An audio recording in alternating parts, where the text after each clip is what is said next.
Hi hello welcome to Kiran TV news. నేను మీ హరీష్. మన స్టూడియోకి ఒక స్వామీజీ వచ్చారు. ఆయన పేరు గుర్రాలకొండ రామస్వామి. సత్తెనపల్లి నియోజకవర్గం నుంచి ఆయన వచ్చారని చెప్తున్నారు. ఆయనకి ఒక అంశం మీద ముఖ్యంగా ప్రజలకి, ఆంధ్రప్రదేశ్ గవర్నమెంట్కి తెలియజేయాలని చెప్పి మన కోసం వెతుక్కుంటూ చాలా దూరం నుంచి ప్రయాణం చేసుకుంటూ వచ్చారు. అసలు ఆయన సమస్య ఏంటి? ఆ ఆ విషయాల్లోకి వెళ్ళే ముందు ఆయన అడిగి పూర్తి వివరాలు తెలుసుకునే ప్రయత్నం చేస్తాం. స్వామి నమస్తే. ఓం నమ శివాయ. స్వామి, మీరు ఇక్కడికి దేని గురించి వచ్చారు అనేది ఒకసారి ఫస్ట్ క్లారిటీగా చెప్పండి. ఏ ఊరు నుంచి వచ్చారు? మేము చల్లగొండ్ల గ్రామము, నకిరికల్లి మండలము, పల్నాడు జిల్లా నుండి వచ్చినాం స్వామి. ఓకే. గుర్రాలకొండ అనే కొండ గురించి సమస్య మీ వద్ద తెలియజేసి పవన్ కళ్యాణ్ గారి దాకా తీసుకువెళ్ళి మా సమస్యకు పరిష్కారం ఇస్తారు అని చెప్పి ఆశించి మేము మీ దగ్గరికి రావడం జరిగింది. ఓకే. ఏంటి స్వామి, ఏం జరుగుతుంది మీ కొండ పైన?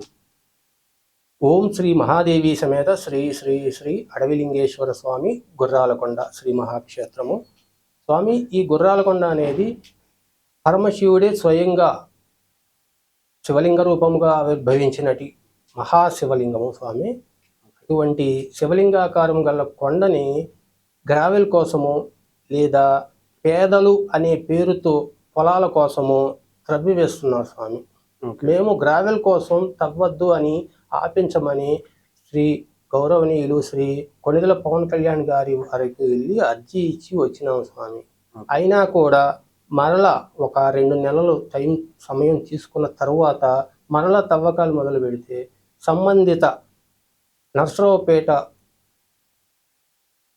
కార్యాలయము, మైనింగ్ కార్యాలయము అధికారి వారికి, తహసీల్దారు మండల ఎంఆర్ఓ గారికి తెలియజేశాము. అయినా కూడా ఎటువంటి చర్యలు తీసుకోకపోవడం ద్వారా మేము ఒక 20 రోజులు వేచి చూసి మరలా ఈ కిరణ్ టీవీ ద్వారా మేము శ్రీ పవన్ కళ్యాణ్ వారికి విన్నవించుకుంటున్నాము. రైట్.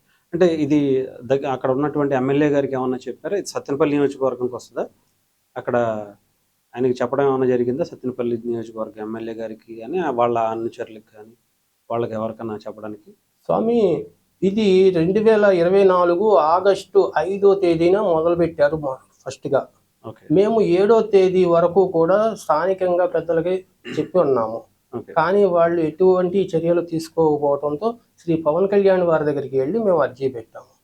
అప్పుడు వారి దగ్గర నుండి, జనవాణి దగ్గర నుంచి స్థానిక సత్తెనపల్లి ఎమ్మెల్యే వారికి ఫోన్ చేశాము. మీ వద్దకు సమస్య పరిష్కారం చేయడానికి వస్తారు అని చెప్పి తెలియజేసి వారి సంబంధించిన వ్యక్తి ఫోన్ నెంబర్ ఇచ్చారు. వారికి పలు దఫాలుగా మేము ఫోన్ చేసి, స్వామి ఒక్కసారి వచ్చి శ్రీ గుర్రాలకొండ శ్రీ మహాక్షేత్రము యొక్క సమస్యను కొద్దిగా పరిష్కరించండి స్వామి అని దాదాపుగా 8 నెలల వరకు ఫోన్ చేసినా కూడా వాళ్ళు ఎటువంటి స్పందన తెలియజేయలేదు.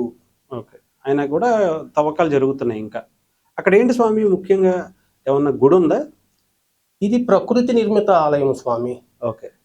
స్వయంగా పరమశివుడే శివలింగ రూపంగా ఆవిర్భవించినటువంటి శ్రీ మహాపార్థివ శివలింగము. ఓకే. పైన కొండ శిఖరాన్న 8 అడుగుల మహాగణపతి, ప్రకృతిలో ఉద్భవించిన మహాగణపతి వెలిసి ఉన్నారు.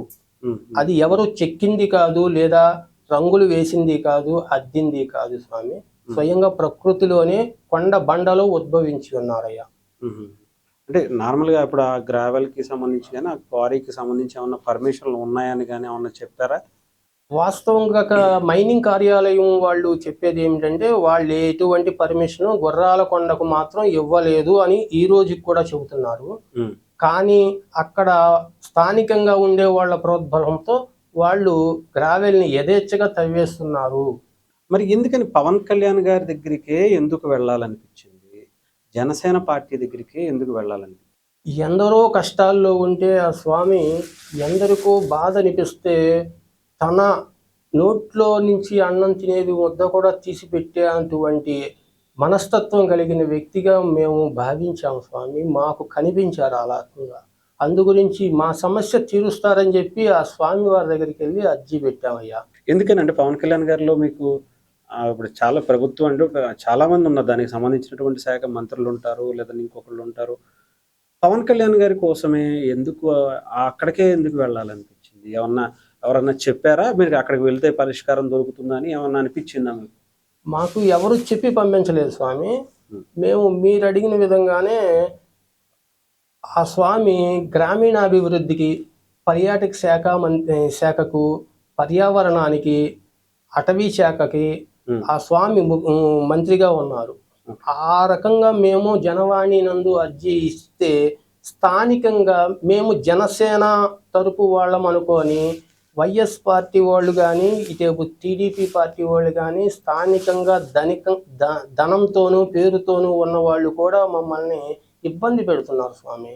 మేము మాత్రం శ్రీ పార్వతీ పరమేశ్వరుల సేవ కోసం మాత్రమే మేము చేస్తున్నాము. మాకున్న సమస్యని గౌరవనీయులు ఉప ముఖ్యమంత్రి వర్యులు శ్రీ కొణిదెల పవన్ కళ్యాణ్ వారు తీరుస్తారు. మా బాధని అర్థం చేసుకొని దైవానికి, ఆయన దైవం పని అంటేనే ఆయన ముందడుగులో ఉంటారు. అందు గురించి మేము ఆయన వద్దకు రావడం, అర్జీ పెట్టడం తెలియజేయడం జరిగింది స్వామి. ఆ ఒక్క కొండైనా మిగతావేమన్నా ఇలాంటి కార్యక్రమాలు జరుగుతున్నాయా అక్కడ? ఇది మీరు దేవుడిగా చూసుకుంటున్నారు కాబట్టి ఇక్కడ పక్కన పెడతాం. మిగతా కొండలు కూడా అలాంటివి ఏమన్నా జరుగుతున్నాయా? వేరే కార్యక్రమాలు ఏమన్నా జరుగుతున్నాయా? పల్నాడు జిల్లా వ్యాప్తంగా దాదాపుగా చాలా చోట్ల మైనింగ్ పేరు మీద కొన్ని ఎకరాల వరకు తవ్వేస్తున్నారు స్వామి. నేను ఆంధ్రప్రదేశ్ అధికారులను, ముఖ్యమంత్రి వర్యులను, మిగిలిన వారిని, ఇందుకు సంబంధించిన వారిని మేము అడిగేది ఏమిటంటే, మైనింగ్ అనే పేరు మీద ఎవరికైనా, ఏ వ్యక్తికైనా, ఏ సంస్థకైనా ఇచ్చేది గ్రావెల్ లేదా గ్రానైట్ ఇంతవరకైనా అవి ఉన్న ప్రదేశాన్ని, అంటే స్థలాన్ని, ఎకరాల స్థలాన్ని కూడా వాళ్ళకే మైనింగ్ పేరులోనే ఇచ్చేస్తున్నారా? అంటే గ్రావెల్ కాకుండా ల్యాండ్ కూడా ఇచ్చేస్తున్నారు అనేది ప్రశ్న. గత 20 సంవత్సరాలుగా మైనింగ్ కి ఎన్ని వేల ఎకరాలు ఇచ్చారు, తిరిగి మళ్ళీ ప్రభుత్వానికి ఆ మైనింగ్ ఇచ్చిన స్థలాలు తిరిగి ప్రభుత్వం ఎన్ని ఎకరాలు హ్యాండ్ ఓవర్ చేసుకుంది? అవి ఎవరికి ఉపయోగించింది? పేదలకు కానీ, పేద రైతులకు కానీ ఉపయోగించిందా? నిజమే స్వామి, వ్యాలిడ్ పాయింట్ మీరు అడిగింది. ఎందుకంటే అది ఇప్పటి వరకు అది ఇచ్చేసిన తర్వాత, ఎందుకంటే కొన్ని సంవత్సరాలు జరుగుతుంది, కొన్ని గవర్నమెంట్లు చేంజ్ అయిపోతాయి, అది ఏమైపోయింది అనేది ఒక ప్రశ్నార్థకంగానే ఉండిపోతుంది. సో ఇది కూడా కొంచెం మీరు అన్నదిగా తీసుకుంటేనే మంచిది. అది ఏమవుతుంది, ఏం జరుగుతుంది, ఆ ల్యాండ్ కూడా వాళ్ళకి ఇచ్చేస్తున్నారా, ఇచ్చేస్తే వాళ్ళు ఏం చేస్తున్నారు, ఆ కొండ వరకే కాకుండా కిందకి ఏమన్నా తవ్వుతున్నారా, ఇవన్నీ కూడా చూసుకోవాలి. ఇకపోతే అంటే ఏంటి అంటే తవ్వటం వల్ల పర్యావరణానికి ఇబ్బంది అనా, లేదంటే మీరు అన్నట్టు దేవుడి గురించేనా మీరు అనుకునేది? మహాక్షేత్రం గుర్రాలకొండ మంచిగా ఉద్భవించి ఉంది, దాన్ని పరిరక్షించుకున్న వాళ్ళం అవుతాము. మరియు ఈ యొక్క కొండ తవ్వేస్తే ఆ కొండ పైన ఉన్న మొక్కకు కానీ, చెట్టుకు కానీ ఏ ఒక్క వ్యక్తి నీళ్లు కూడా పోయలేదు స్వామి. కానీ అవి దేవుడు వర్షాధారం ద్వారా బతుకుతున్నాయి. వాటిని నరికేయడము, లేదా జేసీబీలు పొక్లేన్లతో తవ్వేసి మట్టి మాత్రం గ్రావెల్ అమ్మేసుకొని ఎంతవరకు ఎన్నాళ్ళు పెద్దోళ్ళం అయిపోతాం స్వామి? ఎంత డబ్బు సంపాదిస్తే మీకు సరిపోతుంది చెప్పండి?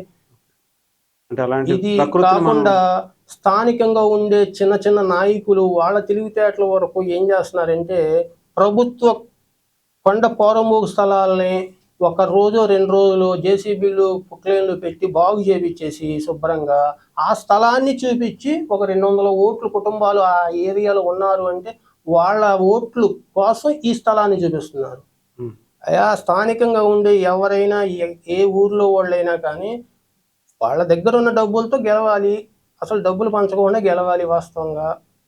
కానీ ప్రభుత్వ భూమిని చూపించి మీకే ఇస్తున్నాము అని చెప్పి ఆ స్థలాల్ని ఆ రకంగా వాడుకుంటున్నారు స్వామి. దీని గురించి ప్రభుత్వాలు మంచి కఠిన చర్యలు తీసుకోవాల్సిన ఆలోచన తెలియజేస్తున్నాం. ఏమన్నా కట్టడాలు ఏమన్నా కట్టారా? ఏమన్నా అక్కడ వేరే ఏమన్నా ఇళ్ళు కానీ, లేదంటే మీరు అన్నట్టు ఏం లేదా, ఏమన్నా దేవాలయాలు కానీ, చర్చిలు కానీ ఇలాంటివి ఏమన్నా కట్టడాలు జరిగాయి మసీదులు?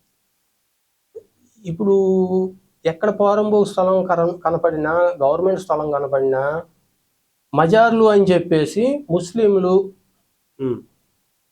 చర్చిలు అని చెప్పేసి క్రిస్టియన్లు గోడలు కట్టేసి, గదులు కట్టేసి వాళ్ళ స్థలాలుగా చలామణి చేసేసుకుంటున్నారు. రిజిస్ట్రేషన్లు వాటన్నిటి కూడా అసలు రాజ్యాంగంతో వాళ్ళకి సంబంధమే లేదు అన్నట్టు ఉంటున్నారు వాళ్ళు. మేమేమంటున్నామంటే ఒక గోడ కట్టి దేవుడు ఉన్నాడని అతను అంటున్నాడు, 4 గోడలు కట్టి ఆ గదిలో దేవుడు ఉన్నాడని ఇంకొక అతను అంటున్నాడు. అసలు ఏ గోడ కట్టక్కర్లేదయ్యా, ప్రకృతే దైవం అని మేము హిందుత్వం తెలియజేస్తున్నాము. హిందువులు ప్రతి చెట్టుని, ప్రతి పుట్టని, ప్రతి బండని, ప్రతి కొండని, ప్రతి నీటిని, వాగుని పూజిస్తున్నాయి అంటే అది తప్పు అంటారు. మీరు సిమెంట్ లో జీవం ఉందా చెప్పండి?